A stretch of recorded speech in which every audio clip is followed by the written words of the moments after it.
नमस्कार, मैं जितेंद्र शर्मा। राजस्थान के जयपुर के प्रताप नगर के रविंद्र नगर में रहने वाली नीरज शर्मा की हत्या ने जहां देश को दहला दिया, वहीं राजस्थान तो क्या लेकिन जयपुर की खाकी को भी शर्मसार कर दिया।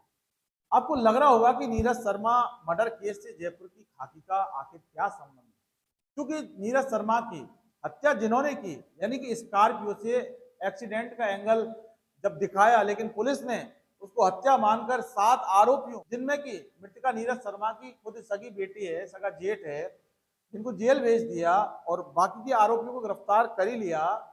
तो फिर जयपुर की खाकी ने तो फिर कंधा थपथपाने का काम किया। जनाब, नीरज शर्मा के मर्डर केस से जयपुर की खाकी का क्या ताल्लुकात हो सकता है? जयपुर की खाकी का क्या लेना देना? आपके दिमाग में ध्यान आ रहा होगा, लेकिन ऐसा नहीं है। हम दावे के साथ इस बात को आज यहाँ कह रहे हैं कि नीरज शर्मा की हत्या के गुनाहगार यानी कि आरोपी वो सिर्फ 7 मुलजिम नहीं है जिनको पुलिस ने गिरफ्तार किया और जिलौट ने जेल भेज दिया, और बलराम उर्फ रवि अभी भी फरार है। यकीन मानिए कि इनके अलावा अगर नीरज शर्मा की मौत का कोई गुनाहगार है ना, नीरज शर्मा का सबसे बड़ा कोई गुनाहगार है, वो कोई और नहीं बल्कि जयपुर की खाकी। वो खाकी जो आम इंसान की सुरक्षा के खातिर शपथ लेती है, संविधान की वर्दी धारण करती है कि हम इंसानों की रक्षा करेंगे, हम आम जन की रक्षा करेंगे।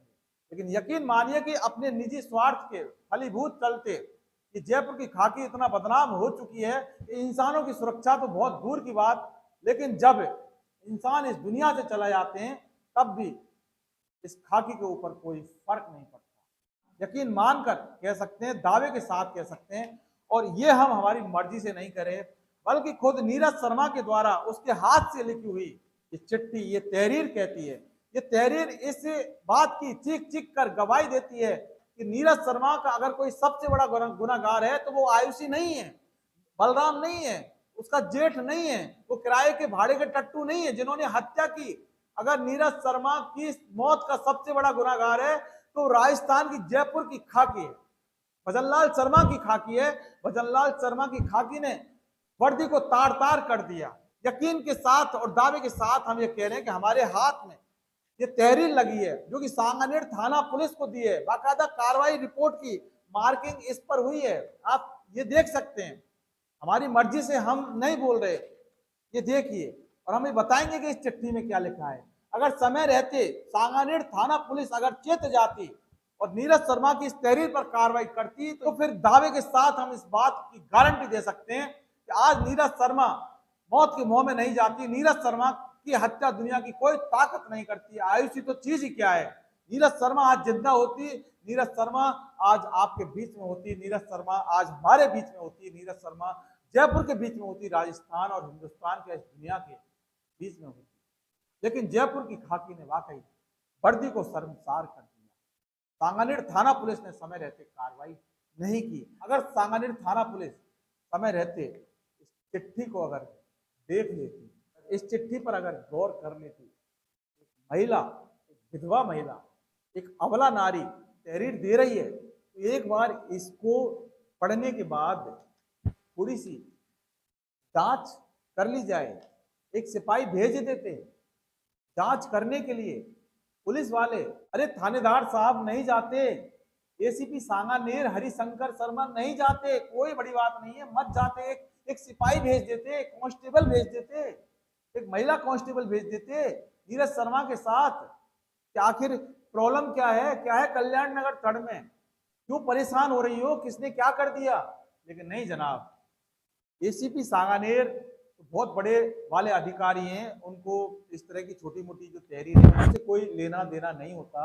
एसीपी हरिशंकर शर्मा को लेना देना होता है, नकली घी कांड से लेना देना होता है, एसीपी हरिशंकर शर्मा को लेना देना होता है। तो मंजू शाह जो प्लॉट 257 है उसको एयरपोर्ट विस्तार में दिखाकर, और जो एयरपोर्ट विस्तार में प्लॉट नंबर 108 एलियम्मा का चला जाता है, गंगा विहार विकास समिति वाला, उसको 108 को वापस एयरपोर्ट से बाहर लाकर कागजों में दिखाकर मिलॉर्ड के सामने अपनी जांच पेश कर देते हैं कि मंजू देवी झूठी है, एलियम्मा सच्ची है। क्योंकि 108 नंबर का प्लॉट तो एयरपोर्ट में गया ही नहीं। एयरपोर्ट अवाप्ति के अंदर अगर गया तो 257 नंबर का प्लॉट गया, 108 नंबर का प्लॉट तो यहाँ, जिस एफआईआर पर करीब 5 साल तक 5 इन्वेस्टिगेशन ऑफिसर अपनी रिपोर्ट मिलोट के सामने पेश कर चुके हैं कि 108 नंबर का प्लॉट है वो गया, वो है ही नहीं, उसका कोई वजूद नहीं है। वजूद अगर है गंगा बिहार विकास समिति में तो सिर्फ और सिर्फ 257 नंबर के प्लॉट का है। उन 5 इन्वेस्टिगेशन ऑफिसर की रिपोर्ट को नजरअंदाज करके एक तथाकथित एक फर्जी झूठा गवाह तैयार करके उस आधार पर एसीपी हरिशंकर शर्मा ने कदम बखूद झूठ में एफआईआर लगाकर पटक दी मिलोट के सामने। ये कांड जब जयपुर के खाकी के होते हैं तो बेचारी अबला विधवा नारी कोर्ट कर्मचारी उसकी तहरीर पर ये पुलिस क्या जांच करेगी? आज अगर पुलिस इस तहरीर पर जांच कर लेती, इस चिट्ठी पर जांच कर लेती तो नीरज शर्मा के साथ ये कांड नहीं होता, नीरज शर्मा की मौत हो ही नहीं सकती था। ये 1 मार्च 2026 को लिखी है, जिसमें जो प्रार्थी है नीरज शर्मा वाइफ ऑफ श्री विजय कुमार वशिष्ठ निवासी प्लॉट नंबर 17 कल्याण नगर थर्ड मुरानी मोटर के पीछे सीतावाड़ी जयपुर राजस्थान। श्रीमान थाना अधिकारी महोदय को दी है। इसमें रोहित आस हैं पुलिस वाले हैं, उन्होंने रिमार्क किया है, बेल्ट नंबर भी लिखा है, इसमें थोड़ा सा इसी तरह से दिख रहा है। सब्जेक्ट है कि घर का ताला तोड़कर सामान चोरी करने व कब्जा करने के प्रयास की एफआईआर दर्ज करवाने के बाबत ये सब्जेक्ट है कि यानी घर में कब्जा का प्रयास, ताला तोड़कर जो चोरी है वो कर ली। महोदय उपरोक्त विषयांतर्गत निवेदन है कि मैं कल्याण नगर तृतीय में प्लॉट नंबर 70 मुरानी मोटर के पीछे सीताबाड़ी में रहती हूँ। पिछले 10 दिनों से मैं अपने A39 रविंद्र नगर जगतपुरा जयपुर में रह रही थी। आज सुबह का मतलब 1 मार्च 2026 को 11 बजे में जब कुछ सामान लेने अपने कल्याण नगर के घर में गई तो उसके ताले टूटे मिले और वहां से मेरा सामान नकदी लगभग 2 लाख रुपए, सोने के जेवरात व 3 अटैची व अन्य दस्तावेज आदि जिनकी कीमत लगभग 15 लाख रुपए थी जो गायब थे। जब मैं मकान में चोरी की स्थिति का मुआयना कर रही थी तब मेरे मकान में रवि वशिष्ठ उर्फ बलराम व कुछ अन्य नकाबपोश व्यक्ति घुस गए और मेरे साथ धक्का मुक्की करने लगे और मेरे साथ मानसिक विकलांग पुत्र के साथ मारपीट करने लगे और मेरे कपड़े फाड़ दिए। उक्त सभी लोगों ने मेरे मकान में अनाधिकृत प्रयास कर चोरी की और उस पर अवैध कब्जा करने का प्रयास कर रहे हैं। तो आपसे निवेदन है कि आप मेरी एफआईआर दर्ज कर मुझे न्याय दिलाएं और मेरा सामान मुझे वापस दिलाएं। कोई कंप्यूटर टाइपिंग नहीं है साहब, बाकायदा हाथ से लिखी हुई चिट्ठी है, तहरीर है, ये एप्लीकेशन है। आप साहब लिख दिया कि मैं मेरे घर पर गई थी कुछ सामान लेने के लिए, तो ये हालात उस घर पर मिले थे। और इसके अलावा रवि उर्फ बलराम वशिष्ठ, रवि उर्फ बलराम वशिष्ठ कोई और नहीं बल्कि इस मृतका नीरज शर्मा के जेठ कृष्ण मोहन का बेटा, जो इस पूरी घटना का मास्टरमाइंड है, जिसने आयुषी का साथ दिया, या यूं कह सकते हैं कि आयुषी ने वही किया जो बलराम उर्फ रवि ने स्क्रिप्ट लिखकर आयुषी को दी। लेकिन बात यहाँ बलराम उर्फ रवि की नहीं है, बात यह कि वो तो गुनाहगार हैं, लेकिन सबसे बड़ा गुनाहगार कोई है तो जयपुर की खाकी। ये चिट्ठी दावे के साथ कह रही है कि हम हमारी मर्जी से नहीं कह रहे। आज नीरज शर्मा इस दुनिया में नहीं है, 45 साल की है, उसने जिंदगी में क्या देखा, अभी पूरी जिंदगी उसकी बाकी पड़ी थी। लेकिन जयपुर की पुलिस किस तरह से काम करती है, भजनलाल शर्मा की पुलिस किस तरह से काम करती है, इस चीज की गवाही दे रही है। ये तहरीर नीरज शर्मा ने लिखी थी। अगर इस तहरीर पर पुलिस काम कर देती, बलराम उर्फ रवि से बात करती, उसको पकड़कर हिरासत में लेती, बाद में छोड़ देती, हम ये नहीं कहते कि गिरफ्तार करती। लेकिन नीरज शर्मा की बात में कितनी सच्चाई थी, लेकिन पुलिस वाले भेजकर पता तो करवा लेते कि किसने ताला तोड़ा है नहीं तोड़ा, सामान चोरी हुआ है नहीं हुआ। कि ऐसा तो नहीं है नीरज शर्मा तुमने झूठ में किसी को बदनाम करने के लिए झूठी मूठी इस तरह से तहरीर दे दी और पुलिस का वक्त बर्बाद कर रही है। लेकिन पुलिस इस बात को भूल गई कि जो पुलिस को तनख्वाह मिलती है, जिस पैसे से पुलिस वालों की बीवी बच्चे पलते हैं, जिस पैसे से पुलिस वालों के बच्चे दूध पीते हैं, उसकी तनख्वाह कोई और नहीं देता बल्कि खुद नीरज शर्मा देती है। नीरज शर्मा के टैक्स के पैसे से पुलिस वालों को तनख्वाह मिलती है। नीरज शर्मा जैसे सहित तमाम राजस्थान वासी, जयपुर वासी, देशवासियों के टैक्स के पैसे से पुलिस वालों को तनख्वाह मिलती है। पुलिस वालों का काम क्या है? नीरज शर्मा अगर पुलिस वालों को तनख्वाह दे रही है, नीरज शर्मा के पैसे से अगर पुलिस वालों के बच्चे पल रहे हैं, पुलिस वालों के परिवार पल रहे हैं, तो फिर क्या पुलिस की ड्यूटी नहीं बनती कि नीरज शर्मा की इस तहरीर पर काम किया जाए, नीरज शर्मा की तहरीर पर जाकर देखा जाए, मौका नक्शा मुआयना किया जाए। अगर थानेदार साहब नहीं जाते, बड़े वाले एसीपी साहब नहीं जाते, जो एडिशनल एसपी बन चुके हैं, उनका प्रमोशन हो चुका है, लेकिन कुर्सी नहीं छोड़ रहे वो एसीपी सांगानेर की। जरा सोच कर देखिए कि ये चल रहा है राजस्थान की भजनलाल सरकार की पुलिस में, ये चल रहा है राजस्थान की जयपुर की खाकी के अंदर। लेकिन आज एक महिला मर जाती है, आज एक महिला नहीं होती, एक वो पहले ही विधवा थी, 1 साल पहले उनका पति मर गया, एलडीसी था हाई कोर्ट के अंदर विजय वशिष्ठ, उनकी मौत के बाद अनुकंपा नियुक्ति नीरज शर्मा को मिली।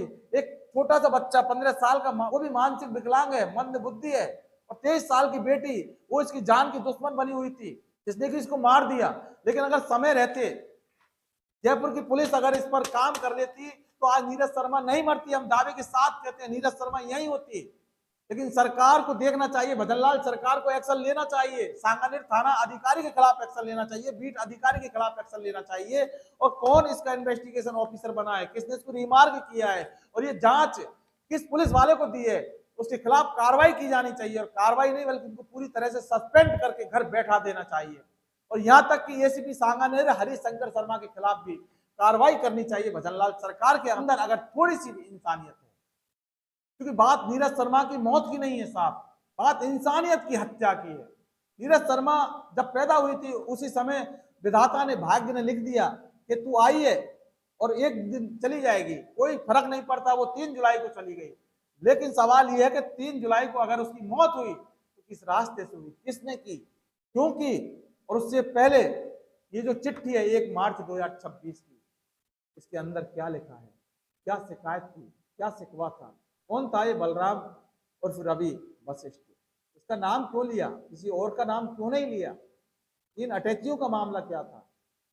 एक बात आपको बता दें, ये जो सामान चुराया था रवि के साथ मिलकर आईसी में, नकदी जेवरात, उसी के 7 लाख रुपए सुपारी किलर को दिए थे, जिन सुपारी किलर ने नीरज शर्मा को जिंदगी से रुखसार कर दिया, अलविदा कर दिया, बोझ कर देती है।